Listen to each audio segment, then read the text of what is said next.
Good morning friends.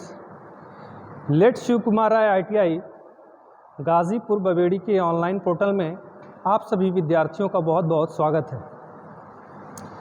कल के lecture में हमने बात की थी RMS वैल्यू के बारे में। RMS वैल्यू हमारी होती क्या है तथा RMS वैल्यू को यूज़ हम क्यों करते हैं।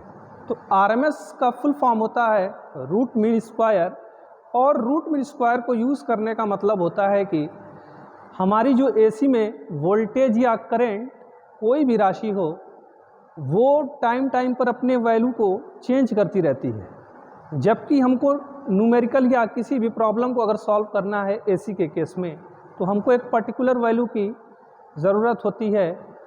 तो हम एक पर्टिकुलर वैल्यू प्राप्त करने के लिए RMS वैल्यू निकालते हैं। इसे हम प्रभावी मान या इफ़ेक्टिव वैल्यू भी कहते हैं। जितने भी हमारे AC मीटर्स होते हैं, जैसे कि वोल्टेज मेज़र करने के लिए AC के फॉर्म में voltmeter, ammeter, wattmeter या एनर्जी मीटर जो भी होते हैं, ये आपके RMS वैल्यू को ही मेज़र करते हैं। तथा जितनी भी प्रॉब्लम्स होती हैं AC की, जैसे कैलकुलेशन प्रॉब्लम्स या न्यूमेरिकल प्रॉब्लम्स, वहाँ पे हम RMS डाटा को ही यूज़ करते हैं। आज के लेक्चर में हम बात करेंगे एवरेज वैल्यू के बारे में। एवरेज वैल्यू के बारे में हम आज के लेक्चर में बात करेंगे। तो एवरेज वैल्यू को हम औसत मान भी कहते हैं। हिंदी में औसत मान या इंग्लिश में एवरेज वैल्यू इसे हम कह सकते हैं। एवरेज वैल्यू का मतलब क्या होता है कि जैसे मान लीजिए हमारे पास कोई वोल्टेज या कोई करंट यहाँ पे AC के केस में है और ये प्रत्येक टाइम पे अपनी वैल्यू को चेंज कर रही है या वेरी कर रही है।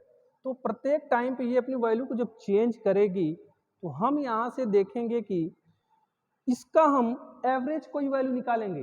प्रत्येक टाइम पे तो हम कैलकुलेशन करेंगे नहीं, किसी एक एवरेज वैल्यू की बात करेंगे पूरे एक साइकिल के लिए। जैसे मान लीजिए कि ये इतना हाफ साइकिल है और ये पॉजिटिव डायरेक्शन में है, ये निगेटिव डायरेक्शन में है, तो इसकी एवरेज वैल्यू अगर हम निकालेंगे तो ये पूरे टाइम के लिए एक वैल्यू हमारी आएगी।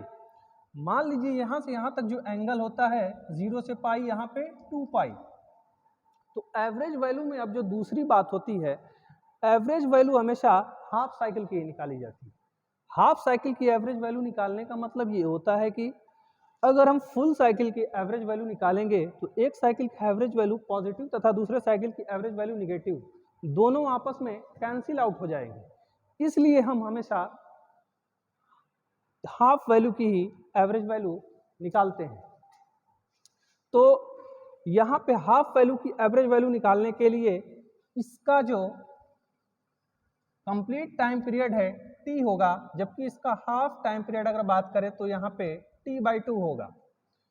या अगर एंगल की बात करें तो 0 से लेके पाई तक हम निकालेंगे। तो मान लीजिए कि यहाँ से यहाँ तक जो हमारी सभी इंस्टेंटेनियस वैल्यू है, ये हमारी एवरेज वैल्यू है। मान लीजिए यहाँ पे जितनी भी करंट है यहाँ तक n टाइम के लिए, उन सभी करंट का जो इंस्टेंटेनियस मान होगा उसको हम ले लेंगे, जैसे कि I1 plus I2 plus I3 dot dot IN तक। तथा जो टाइम हमारा यहाँ तक लगेगा, टाइम को हम T/2 ले सकते हैं या 0 से पाई तक हम एंगल ले सकते हैं। तो यहाँ मान लीजिए कि हम T/2 टाइम ले रहे हैं, या फिर हम पाई एंगल ले सकते हैं। या तो आप यहाँ पे I1 plus I2 plus I3 plus dot dot IN अपन पाई। जब हम इसको सॉल्व करेंगे यहाँ पे अगर हम ऐसे कैलकुलेशन करेंगे तो यहाँ पे हमारा 0 से लेके पाई तक हमारा इसका हम इंटीग्रेशन निकालते हैं dt के सापेक्ष। तो इंटीग्रेशन जब हम इसका सॉल्व करेंगे तो इंटीग्रेशन सॉल्व करने पे हमारा या समाकलन सॉल्व करने पे जो वैल्यू आएगी 2Im बाई पाई। तो जो एवरेज वैल्यू हमारी नॉर्मली एसी या एसी वोल्टेज या एसी करंट की आती है वो 2Im बाई पाई आती है।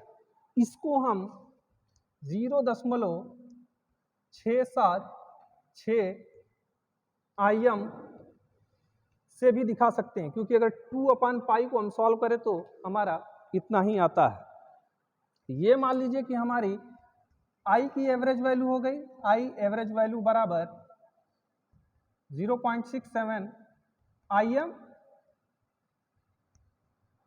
अगर यहीं पे अगर वोल्टेज की हमको निकालना है तो इसी तरह same V average equal to 0.676 Vm।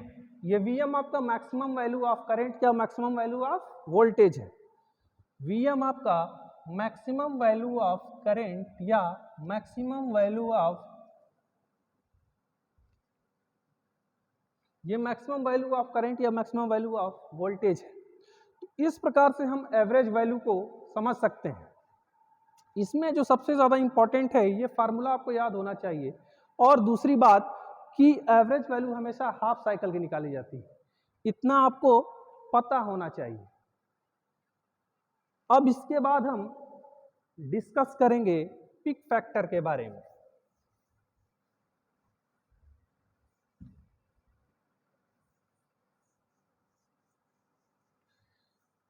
Peak factor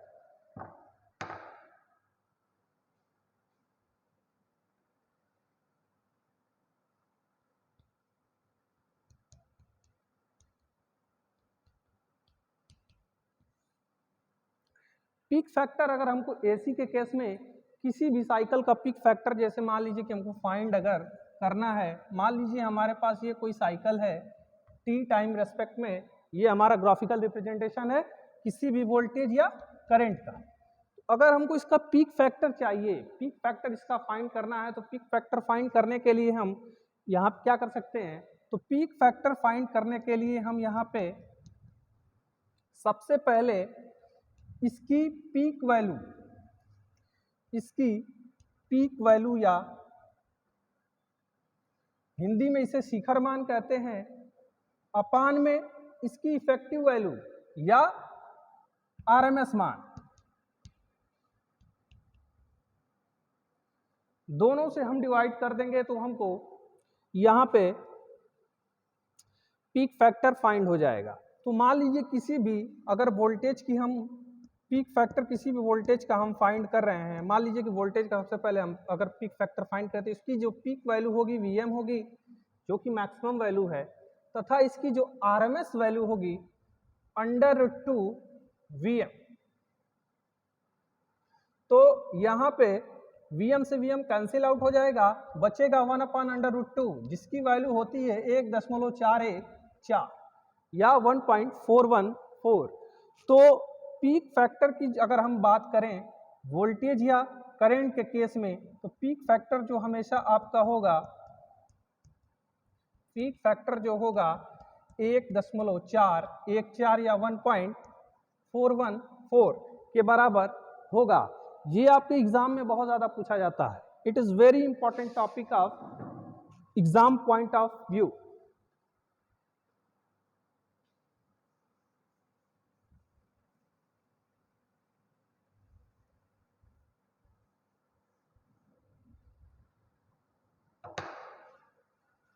इसके बाद हम बात करेंगे फॉर्म फैक्टर के बारे में।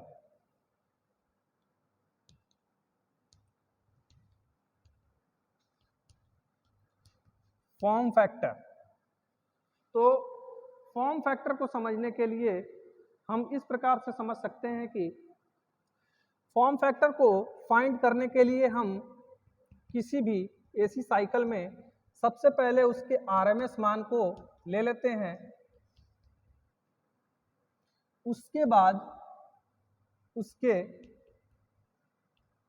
एवरेज वैल्यू को हम ले लेते हैं। दोनों को जब हम एक दूसरे से डिवाइड करेंगे, मतलब कि आरएमएस वैल्यू में हम जब एवरेज वैल्यू का डिवीजन करेंगे, तो हमको फॉर्म फैक्टर फाइंड हो जाएगा। फॉर्म फैक्टर अगर हमको मान लीजिए किसी भी वोल्टेज या करंट का निकालना है तो उसका आरएमएस मान जो होता है, आरएमएस मान उसका √2 Vm होगा, जबकि जो इसका एवरेज वैल्यू होता है, इसकी average value 2 Vm by pi और 0.676 Vm होता है। जब हम इसको सॉल्व करेंगे, Vm से Vm यहाँ पे कैंसिल हो जाएगा। जब हम इसको सॉल्व करेंगे तो फॉर्म फैक्टर की वैल्यू यहाँ पे हमको 1.11 या 1.11 फाइंड हो जाएगी।